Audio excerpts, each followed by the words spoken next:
please help me welcome Tom M.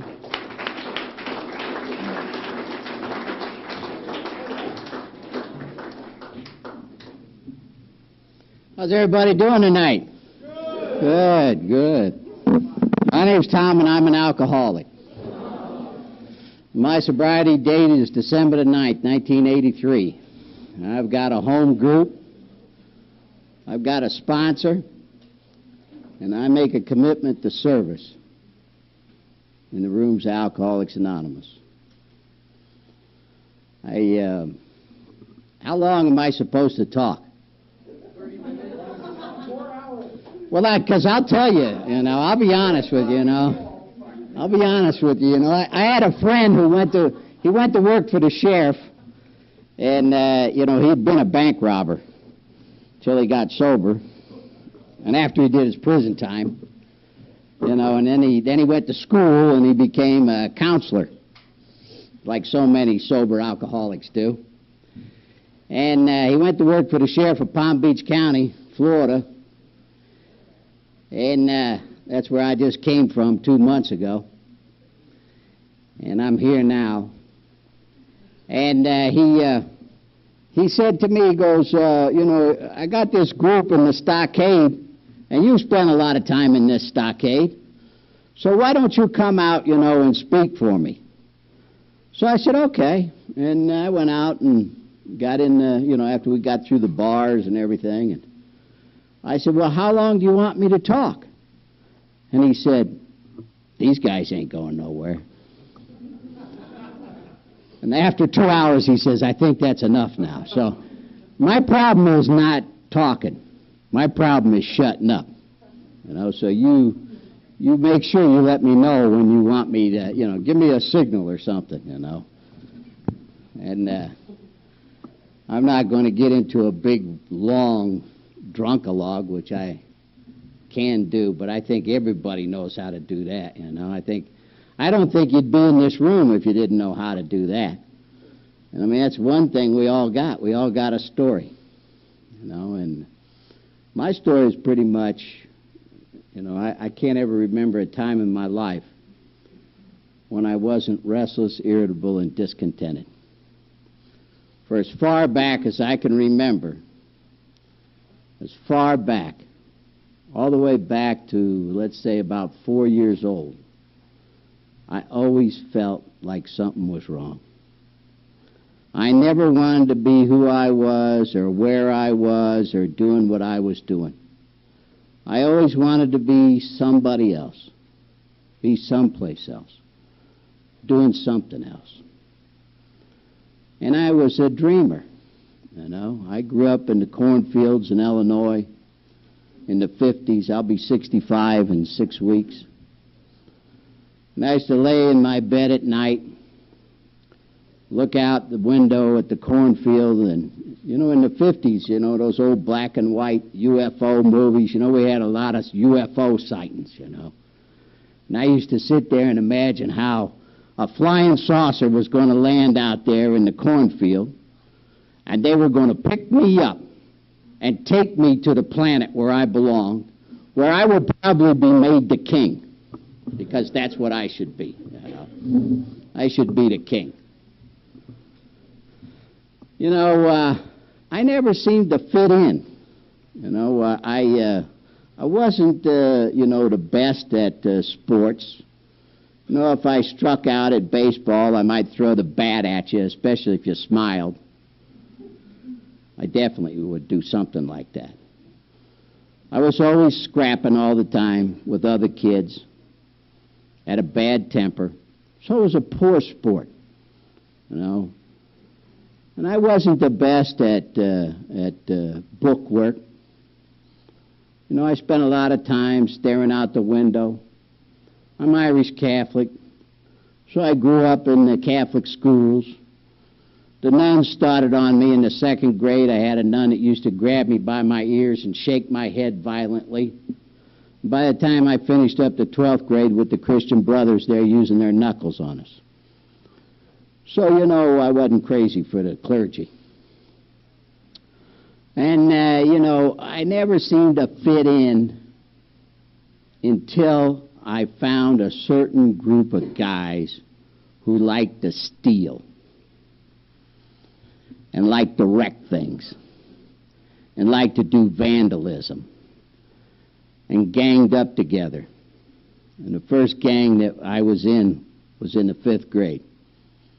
Little gang, little street gang we called the Ravens.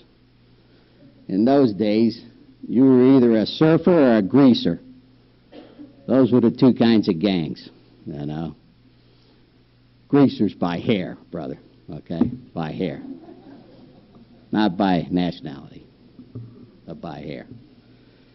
And I was a greaser, you know, but my father knew that, you know, if you put that grease in your hair, he knew what you were up to. So me and my brother would hide the grease in our black leather jackets in the alley, and we had a trellis. We slept right above the porch, and we'd go down in the middle of the night and go in the alley and get our grease in our black leather jackets and run the streets. When I was 13 years old, I found a bottle of wine in the woods that some other kid had stashed there. A big bottle of what we call Dago Red. Chianti, you know, the straw bottle. It was the middle of the winter time. It was so cold outside that there was ice chips in the wine. And I sucked that bottle of wine down. And I can still remember the ice chips melting in my throat as the wine went down into me. And I thought, I better drink all of this before this other kid comes along and finds this. And I sucked that whole bottle of wine down, and I puked all over myself, and I went in a blackout, and I woke up in the weeds. And that's my drunk-a-log, because that's the way the whole story goes. And there's a lot of drugs that are involved, too. I was told it was okay. I don't think anybody is offended by me talking about drugs in an AA meeting, because I can talk about it. You know, by the time the 60s started rolling around, people started getting turned on. They started washing the grease out of their hair, you know, and growing it long. You know, and people used to say to me, they'd say, you know, you got to smoke some pot. And I'd say, oh, no, I heard if you smoked that pot, you'd become a heroin addict. Oh, that's baloney. You're never going to be a heroin addict just because you smoke some pot. And I said, oh, no. I says, I'll stay with my beer, you know. But, you know, a funny thing happened. It got to be it was only me and one other guy that were drinking beer. You know, and we were ostracized, you see. And what had happened to me back there, you know, in the 5th grade when I started getting ganged up and I became a part of something, that was important to me. And I could not be in a place where I wasn't a part of something anymore. And so I told a buddy of mine, I says, okay, I'll get high. Let's smoke some pot. And we went all over town. We couldn't find any pot. And I was really disgusted, you know, because, I mean, it had taken a lot of pressure to get me ready to smoke some pot. And here, you know, we couldn't even find any. And he says, well, I got some mescaline. And I said, well, give me that. So we took the mescaline, then we found some pot, then we smoked dope and tripped all night. And this was great because now I wasn't a puking, blacking out, falling down, waking up in the weeds all skinned up and drunk. Now I was a cool doper. And I fell in love with that, man. And instead of robbing the stores for whiskey and knocking the padlocks off of the beer trucks to steal booze, we started robbing the drug warehouse down on the river. The old McKesson and Robbins drug warehouse. We could jimmy the windows. We could climb inside. In those days, they didn't lock up any of the amphetamines or the barbiturates. They were right on the shelves. Bottles of 1,000 Turanols and Secanols and Amatols and Black Beauties and White Crosses and Dexedrines. And we'd fill gunny sacks full of them. And all we wanted to do was just, you know, sell the stuff so we could buy weed and acid. And my buddies said to me, he goes, you know, my brother, he's a Marine that just came back from Vietnam. He was on the Battle of Khe Sanh during the Tet Offensive, 1968. He says, and you know, he come back with a bad habit, man. He's shooting reds all day and drinking a case of Bud and a bottle of Jack, you know, and I bet you he'll go for these Tuinals. So we took the Tuinals to him, and I watched him break one open and put it in a spoon. Did what was called cold shaking in those days, before the drug companies got smart and put a gelling agent in it. You could just put a little cold water on it and stir it up, you know, and suck it right up in the works. And he banged that. He looked at me and he said, you want to try it? And I said, yeah. When I saw the way he looked, I said, yeah. And I sat around and I listened to him tell all those stories about that lifestyle and about the drugs in Vietnam. And I turned 18 and joined the Army. Not because I was a patriot, but because I was a dope fiend. Because I wanted that. I wanted to go to Vietnam. I wanted to get those drugs. I wanted to live that lifestyle and get in that whole gangster scene that he was in. But you know, the Army's funny. They don't like to do things for you what you want them to do. They like to do the opposite. And so they sent me to Germany instead. But you know what? I found what I wanted. They told me, you know, before I went, they said, you know, they got plenty of hash over there, and they got plenty of morphine, they got plenty of crystal, but they don't have any hallucinogens. So I took 6 ounces of white mescaline with me. And I fell right in with the gang, you know. And I worked with the gang that ran all the drugs in Schweinfurt, Germany. And I did that for 2 years. I turned them all into junkies. They were just hash dealers. I turned them all into junkies so I could have morphine. You know, when I started out with a half a cc, and after a couple of years, I was up to 5 cc's. And the Army was getting tired of us. The Vietnam War was coming to an end. It was 1973. And the Army was getting tired of us, junkies and alkies. And they started throwing us all out. I was thrown out of the Army on a general discharge under honorable conditions for being a heroin addict. And I was locked up because I got hepatitis at the same time my orders came down, because they brought me back from the border. I was on the East German-West German border. And they brought me back to Schweinfurt. Nobody was in the barracks, and when the sergeant had come to get me, I thought they were always trying to bust me and put me in prison. They didn't want to give me that discharge. They wanted to put me in prison is what they wanted to do. And I threw my works into the bushes. And so when I got back to the barracks, you know, I had dope but no works, and nobody was there. And a guy came in and he said, I says, you got any works? I got dope. And he goes, yeah, but they're the works I was using in the hospital. What happened? I said, that's okay. We'll wash the works out with some rubbing alcohol. See, we didn't know in 1973 that hep stays in you, even after you're well. And I'm shooting dope with that guy. 3 days later, my shit turns white. The skin turns yellow. And I come down with hep. I still have it. Still there in my liver. I have to keep, you know, an eye on it every 6 months, do my blood work and everything. It's probably lucky that I've been sober for 33 years. I'm sure that that's helped an awful lot. Or I wouldn't be standing up here talking to you tonight. You know, and I got clean because I was locked up 3 months in the Army hospitals, and they brought me to Miami because my old man who worked construction had taken them all when I was overseas down to Miami from Illinois to work construction. And they wanted to give me treatment, but I didn't want their treatment. I just wanted out of the damn Army. And so I walked out of the VA hospital. I had a duffel bag full of uniforms, and I threw them in the dumpster, and I said, I'll never cut my hair or shave again. And I went to a cab driver and told him to take me to Pompano Beach, and he said, you mean Pompano? I said, I don't know what the hell I mean. I never been in Florida before. took me up to Pompano. My old man said, you can get a job down the street. They're building a water treatment plant down there. And they told me, don't drink. Don't drink. Don't do drugs because, your liver's messed up. But, I'm on the job, and I can't stand it, because, when you work construction, all you do on the job all day is talk about what happened in the bar last night.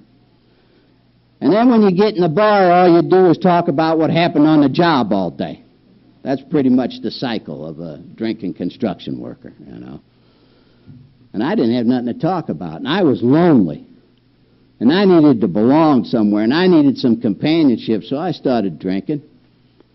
And me and another veteran were out at the VFW in Plantation, Florida one night at a dance, and we had our own bottles of vodka.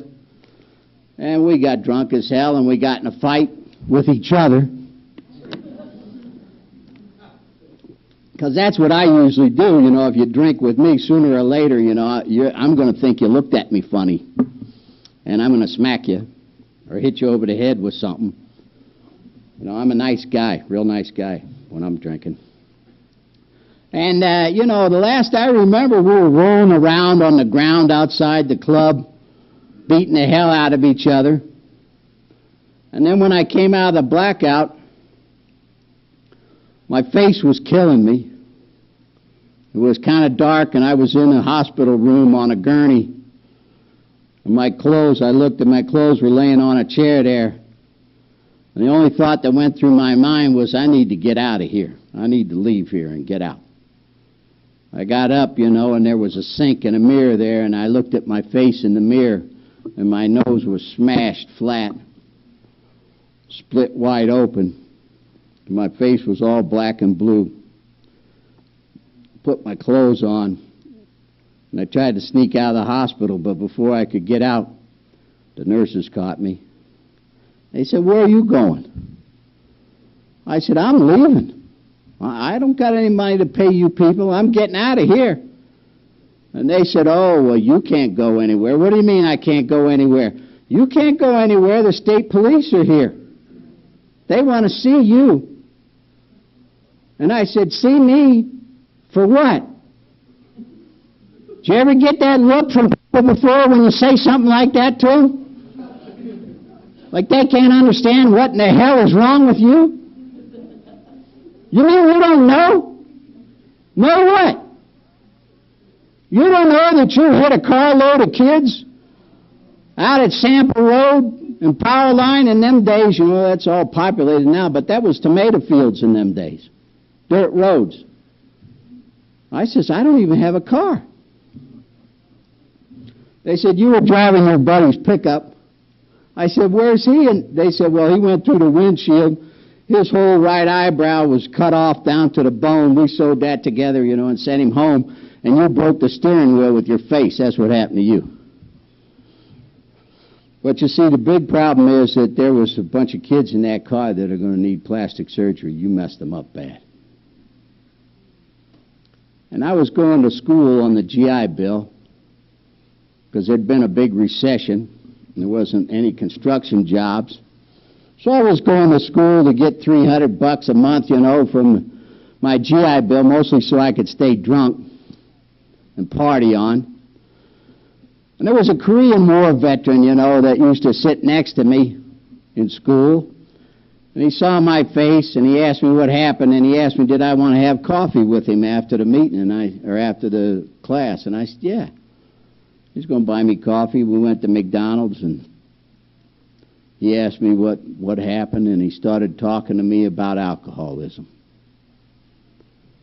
Nobody had ever talked to me about alcoholism before. He never told me that he was a part of this program. I come to find that out later.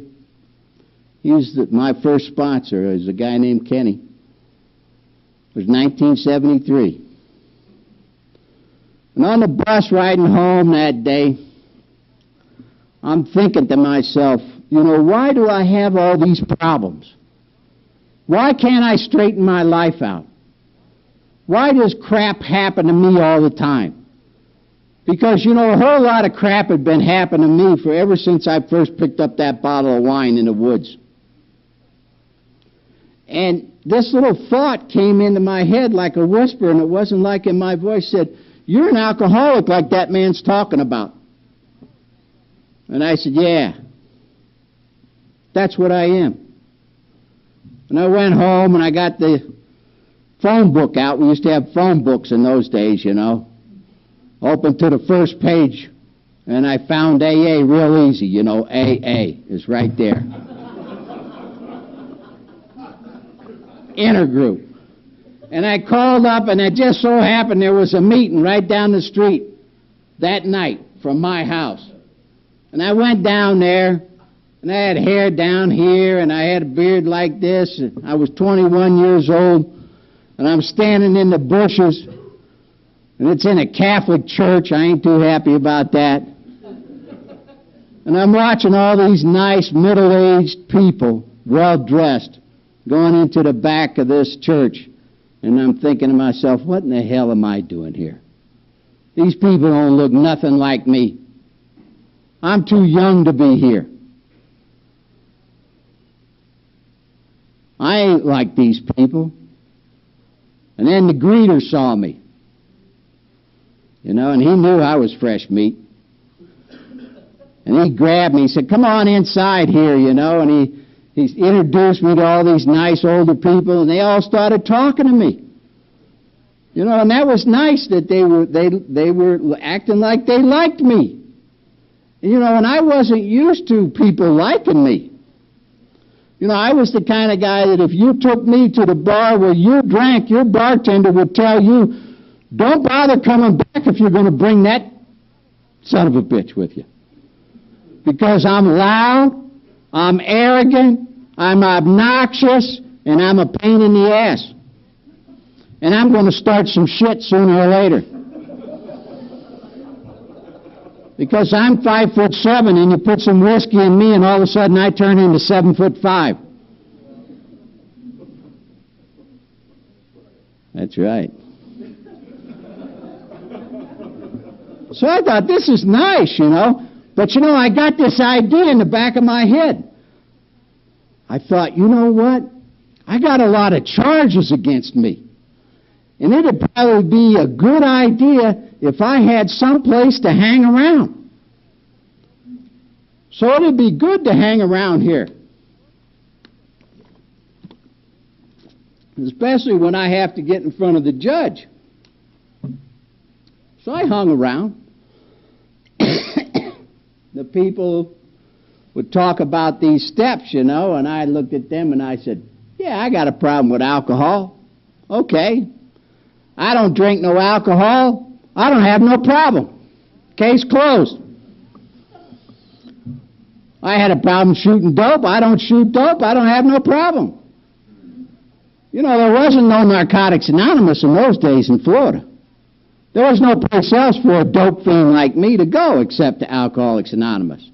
And for the benefit of dope fiends like me in AA, people in AA used to say, in Alcoholics Anonymous, we don't drink and we don't take any mind or mood-altering drugs. And I could hardly wait for the meeting to get over so I could go out and get in my car, reach underneath my seat, pull my bag of weed out, roll me up a nice big fat one, you know, and start toking on it.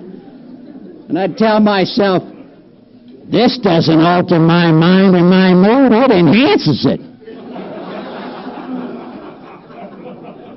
This is a mind-enhancing drug, not a mind-altering drug. Of course, I didn't have any sponsor to run that by. I never brought that up as a topic of discussion. Because you see, I ran my life. My life is not unmanageable. I ran my life. I have a quirk in me that came about a long time ago. That quirk was like this. Everybody wants you to act like them and talk like them and dress like them and be like them and do what they do, and I ain't doing that. I'm going to do whatever the hell I want to do. I'll pretend to be whatever you want me to be so I can use you to get what I want. See? Because you see, that's what I do. I'm a user and an abuser of drugs and alcohol and people, places, and things. Because I'm all about me. That's who I'm about. I'm all about me. And I got a right. I got a God-given right to get what I want, to make me happy. And I got to have that. I know how to run my life. I know what I need to do. I just need to get out of this shit I'm in. And so after about 9 months, 10 months of staying sober, I got in front of that judge. And that judge looked at me and he said, "What's your problem, son?" Well, I knew exactly what to tell him. I'd learned to say it in the AA meeting. I said, "Well, Your Honor, my problem is I'm an alcoholic." She said, "'Cause I'll tell you I'm an alcoholic. You want me to tell you I'm an alcoholic? I'll tell you whatever you want to hear so I can get what I want." See, yeah, I'm an alcoholic. But if you give me a break, I'm going to those meetings. I'm doing the right thing. You won't see me in front of you again, I promise you. Well, that little judge, he did the worst thing he could have done for me. He gave me that break. Because, see, I ain't the kind of guy you can give a break to. Because I'm going to take it. I'm going to take it and I'm going to use it. Him giving me that break set me up to spend the next 10 years of going in and out of the rooms of Alcoholics Anonymous. And I had time in every one of those years. And every time, you know, a whole lot of things hadn't happened to me when I was 21 years old and I first showed up at the doors of AA. I hadn't been to jail yet. In the 10 years that I went in and out, I started going to jail more and more, till I was in jail all the time. And every time I got in a jackpot, I knew where to come to run to Alcoholics Anonymous so I could get my shit back, because that's all I was doing here. All I needed to do was get a license back, get a girlfriend back, get a job back, get a car back, get a place to live back, get some money back, get my folks off my back, get the law off my back, and then get back to doing what I wanted to do. Because I didn't need any of this. I like the name of this group, Rarely. Rarely have we seen a person fail who has thoroughly followed our path. I wasn't about following this path. I was about using this place and the people in it to get what I wanted. That's all I was about. That's not sobriety. That's just dry time. That's just hanging out, hanging in, till you can get out of the shit you're in, so you can go back to doing what you want to do. Because all the time I'm thinking about it. All the time I'm thinking about when's it going to happen, where am I going to get it from, who am I going to do it with, what's it going to feel like. That's the obsession, the thinking about it. But you see, I haven't done anything to take that obsession away. And the periods of time that I spent out there, they got shorter because I went to the bottom faster. And the periods of the time that I spent hanging around in the rooms of AA, they got shorter too, because it's hard to hang around in the rooms of AA and be so full of shit. And you know you're full of shit. You know in your heart you're full of shit. And then you're just playing the game. You see, the one thing that Alcoholics Anonymous did for me, it ruined my drinking. It ruined it. From the very first time that I came here, it ruined it. Because I never could drink again in good conscience. I knew deep down that I was an alcoholic. I just didn't want to do the work. Guy comes up to me, he says, you know what your problem is, Tom? Because, people in Alcoholics Anonymous love to tell you what your problem is, because they got the same problem you got. I said, no, what's my problem? He says, your problem is you think you're unique. I said, well, I don't think that's a problem. I mean, that's cool. That's the reason why my whole body's tattooed. So I can be unique. I don't want to be like you. He said, yeah, Tom. He said, but you know what? He says, you got terminal uniqueness. It's killing you. And I didn't think that was funny.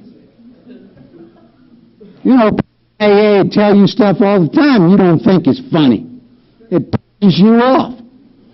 And the reason it pisses you off is because it's the truth. It's the truth about you. But you don't want to believe it. You want to keep on living in your delusion.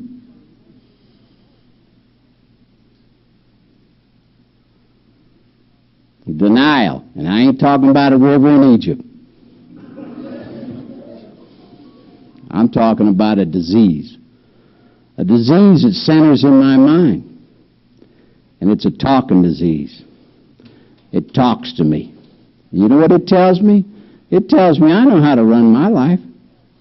Not only do I know how to run my life, but I know how to run your life too. And I know the way life ought to run. It ought to run my way. I'm the guy who thinks that I can wrest satisfaction and happiness from this life if I can just manage it. Get what I want. If people just do things my way, then everything would be all right. What happened to me was I lost the power of choice. Progression had finally taken me to the place where I no longer could stop anymore. Didn't matter how much trouble I was in. In the end, my great idea for controlling blackouts was just keep shooting cocaine. If you shoot enough cocaine, you can drink all you want. The problem with that, though, is the cocaine is like a dam. And you get so much booze behind it, it just breaks all of a sudden, And I go down in the street somewhere. Come back out in the jail. And I'm sitting in that jail cell, and I'm sobering up, and I'm thinking to myself, what is my problem? Why can't I straighten my life out? And that whisper came back. Said, you know what your problem is, Tom? Your problem is you're crazy. That's what your problem is. The reason that you're crazy is because you think you know how to run your life. But you can't. But you believe that you can.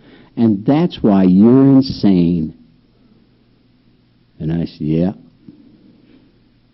Yeah. That's the truth about me. The truth about me is that not only am I powerless over alcohol and drugs, but that my life is unmanageable. It means my thinking doesn't work. It means my way doesn't work. I'm sober 33 years, and my life's still unmanageable. But it's not unmanaged. It's managed by a power greater than me through the program of Alcoholics Anonymous. See, I got alcoholism. I don't have alcoholism.